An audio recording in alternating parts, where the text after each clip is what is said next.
শুভ সকাল সবাইকে। আজকে হনুমান জয়ন্তী। আমি নিজের বাড়িতে নিজের মতো করে পুজোর আয়োজন করেছি। এখানে শ্রীরামচন্দ্রের নাম লেখা অশ্বত্থ পাতায় 5টা পাতা নিয়ে নিয়েছি, সেটা নিজে গেঁথে নিয়েছি, একটা সুতোতে বেঁধে নিয়েছি ডাঁটি শুদ্ধ।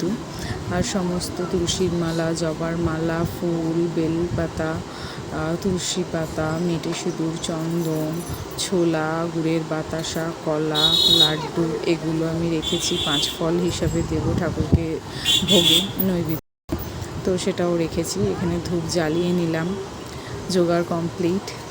এবার পুজোয় অপেক্ষা।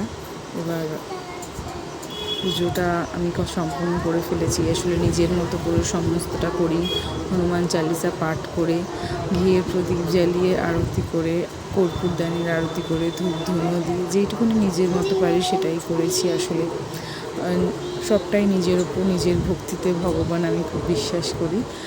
তো এটা সম্পূর্ণটাই নিজের মতো করে আমি করেছি। মেটে সিঁদুর গুলে রেখেছিলাম, সেটাও ঠাকুরকে দিয়েছি।